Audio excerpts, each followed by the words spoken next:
She had just walked out wearing a white dress that hung down to her knees and fit her new body. Social media was buzzing, cameras flashed, and headlines followed. At a star-studded premiere in New York City, Gayle King, the popular author, iconic journalist, co-anchor of CBS Morning, and Oprah's best friend, looked radiant. The occasion?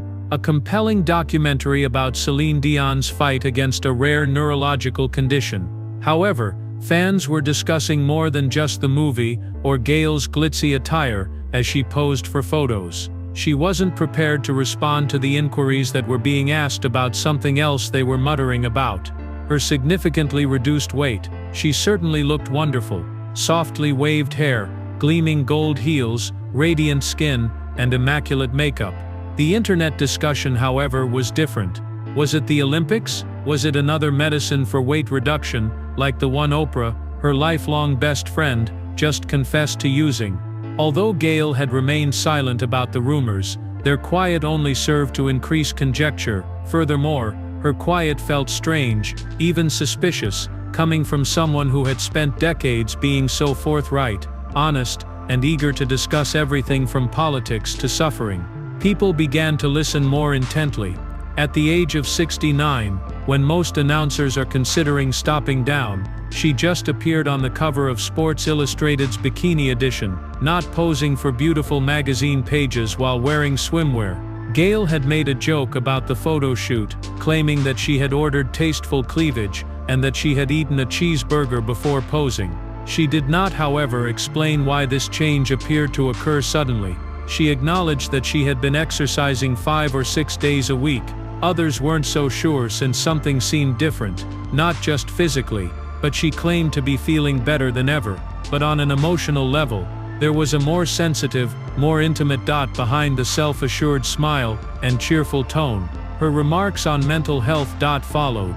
Gayle wrote a very personal essay in May 2022 on the value of having candid conversations about mental health every day, not just during Awareness Month. She discussed loss, she discussed ending her life, and she discussed how having a lovely look does not necessarily indicate that one is doing well. Her analysis of the death of Cheslie Kryst was particularly disturbing. Despite appearing to have had all, Cheslie, the former Miss USA, had committed suicide. The tale that stuck with Gayle the most was when Cheslie left a message saying, "Mom, you didn't do anything wrong." Gayle had spoken with Cheslie's mother about this. "You actually done everything correctly." Gayle was upset about that, because you could tell how much it upset her when she expressed it. She discussed how difficult it is to discuss that type of agony.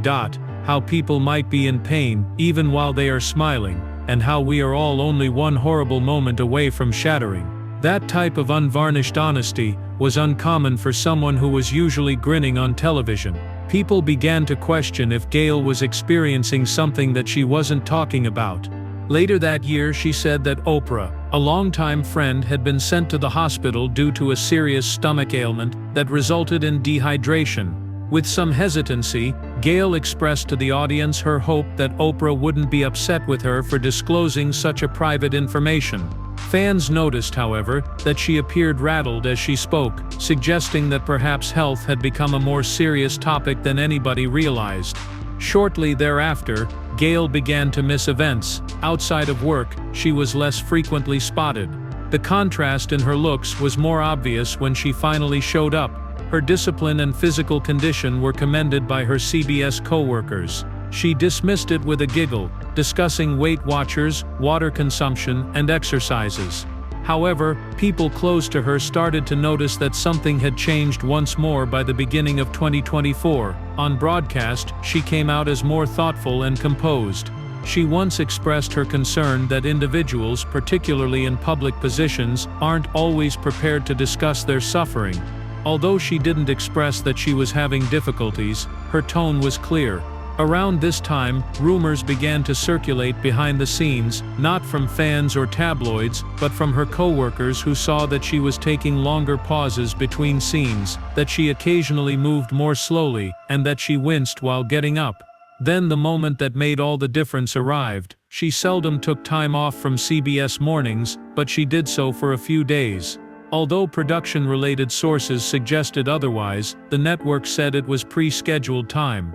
A producer said that she had sobbed during a commercial break a few days prior.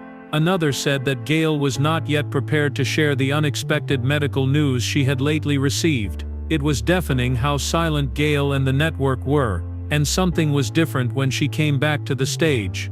Despite that, she seemed determined to grin. However, even her most devoted audience sensed it. Behind that grin was something. Then the surprise arrived. According to people close to her, she was recently diagnosed with a critical but secret health problem that compelled her to make drastic lifestyle adjustments right away. She had to reevaluate her schedule, her food, and her future. Something that caused her to take stock and question if she could carry on with this work with the same vigor she had contributed for decades. Gayle King, however, wasn't handling any of it by herself. Oprah Winfrey, the same dependable force that has been there for almost 50 years, was behind every career advancement, personal change, viral interview, and public rumor. Their bond did not develop at media galas or on the red carpet. Long before either became a household name, it began in the local news trenches. Gayle worked as a teenage production assistant at WJZ-TV in Baltimore in 1976, handling menial work behind the cameras and running scripts. As a news anchor for the same station, Oprah, who was only a few years older, was already causing a stir.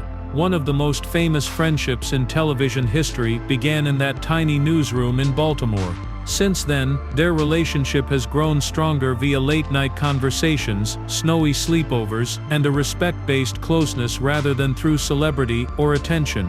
While Oprah's career took off in Chicago, The Oprah Winfrey Show, and worldwide media supremacy, Gayle would later train as a reporter at WSA-TV in Washington, D.C., and go on to anchor the news in Kansas City and Hartford.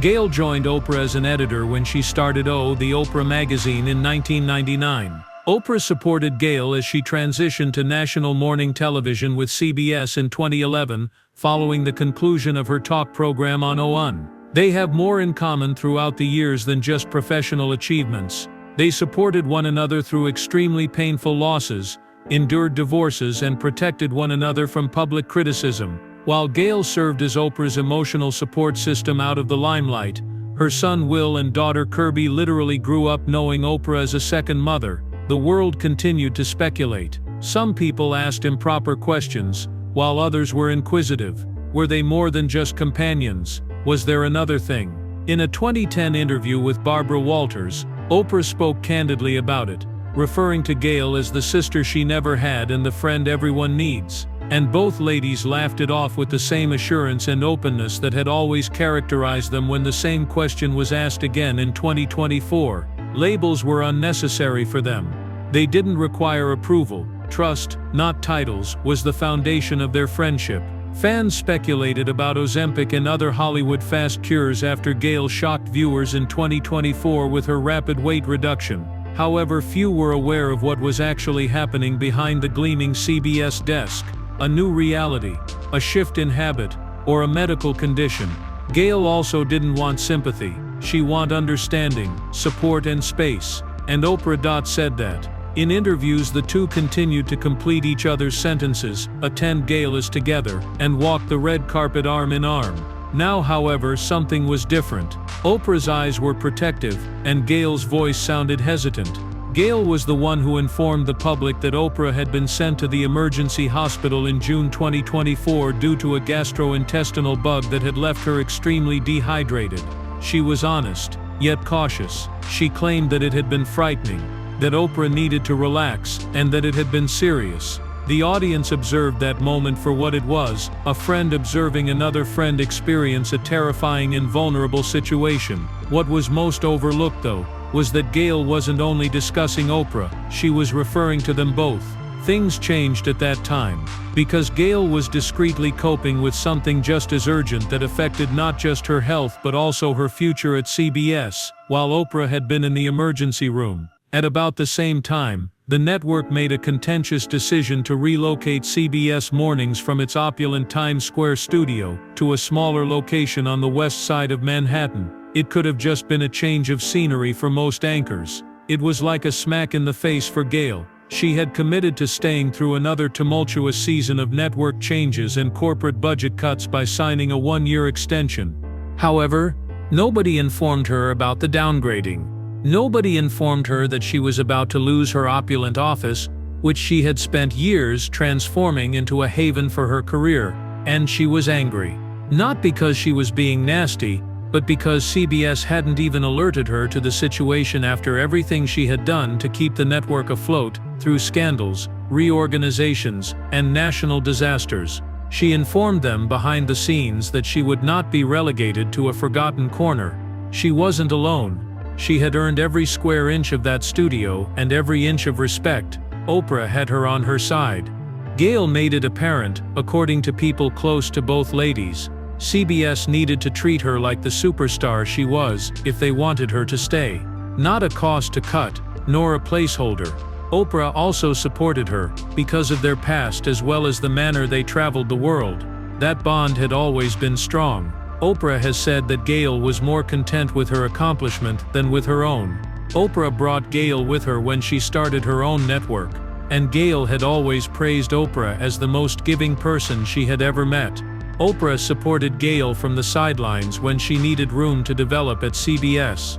They also remained unfazed by the decades-long allegations that circulated about their connection. They made jokes about it. The record was rectified. They also reminded everyone that genuine friendship is inexplicable.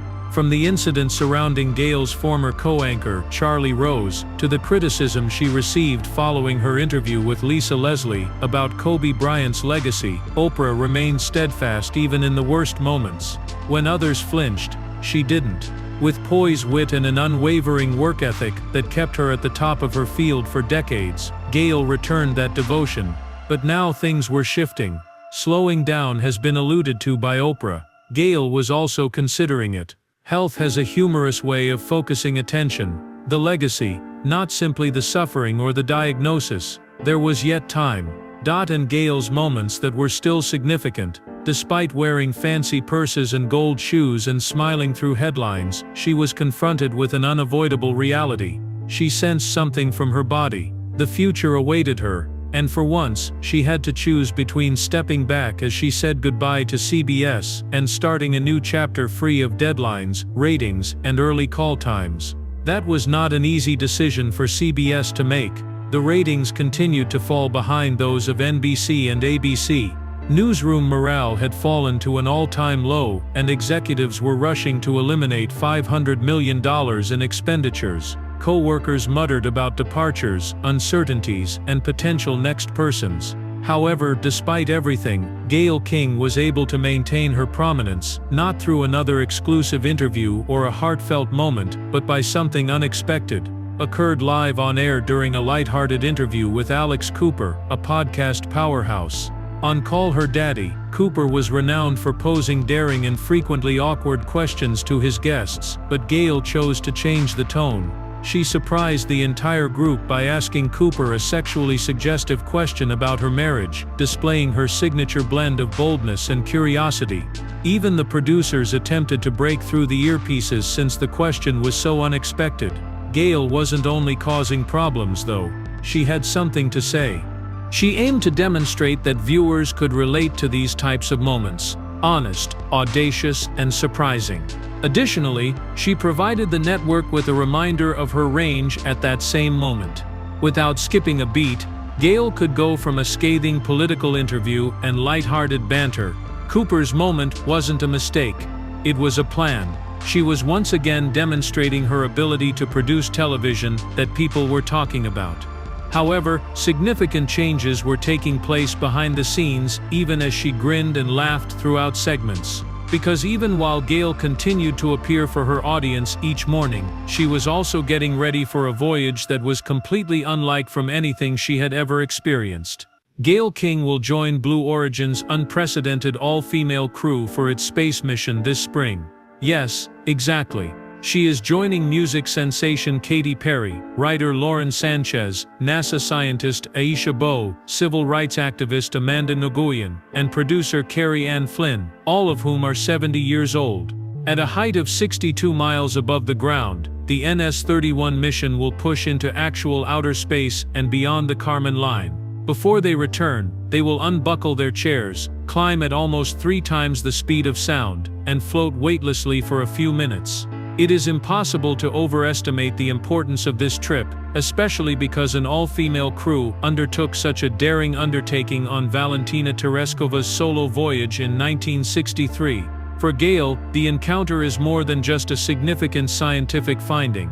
It's intimate. She now gets to see something that few people ever get to see after spending decades on Earth reporting stories from all points of view. She is becoming history, not only documenting it. Gayle has experienced more than just interstellar adventures, though. Emotional highs have also been a part of her personal life. Her 37-year-old son William Bumpus Jr. married Elise Smith a few months ago in a memorable wedding at Oprah Winfrey's home. Given that he is her only son, Gayle has long referred to Will as her favorite son, and she hasn't concealed her excitement for her new daughter-in-law. The wedding was full with significance for the pair.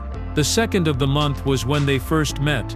On the 2nd of the month, they became engaged. On June 2nd, they were married. As the pictures scrolled across the screen, Gayle proudly told the whole tale live. Naturally, Oprah took center stage at the occasion and gladly offered her house for the wedding, and making fun of Gayle's really affordable venue fees. The vows were what moved Gayle the most, despite the beautiful location. She said that she got shivers when her son replied, "I know the man I am, but with you I know the man I want to be." She had a strong feeling of fulfillment as she saw her children start their own families and continued to pursue new opportunities in her life. But even with all of these accomplishments in her job, family anniversaries, and upcoming space travel, Gayle's future was still clouded. There was a change. Even though her diagnosis earlier this year was not widely reported, it caused her perspective to change. She was forced to reconsider her role in the daily broadcast industry. As a result of that prognosis, CBS's volatility, and her need to spend more time with her expanding family. Perhaps she wasn't completely quitting the media. However, perhaps the monotonous routine, the unrelenting schedule, and the pressure to maintain ratings, all of which weren't her fault, were to blame. People didn't want to trust the murmurs when they first started. Gayle King resigning. It isn't possible. For over 10 years, she has been the voice that could interview pop stars one day and presidents the next, the voice that has been the calm amid the storm and the constant presence every morning. However, a woman like Gayle begins saying farewell in her own manner, with clarity, elegance, and purpose. She is not disappearing from the public eye. She has changed over the years, going from news anchor to space traveler, reporter, happy mother-in-law, and eventually resolving the difficult issues for herself. What type of life does she now want? A life that enables her to be present, healthy, and risk-taking. A more meaningful existence with less noise. A life that no longer needs to occur before sunrise, yet nevertheless touches millions. Gayle is demonstrating to everyone watching that reinvention isn't a setback, as she gets ready to celebrate her son's milestones, laugh with her daughter-in-law, soar through space, and perhaps end the chapter on CBS mornings. It's the prize, and perhaps it is the main focus of this moment. Perhaps saying farewell isn't about abandoning something that has been damaged. Perhaps it's about taking a step into something more expansive, lighter, and that at last allows her to breathe.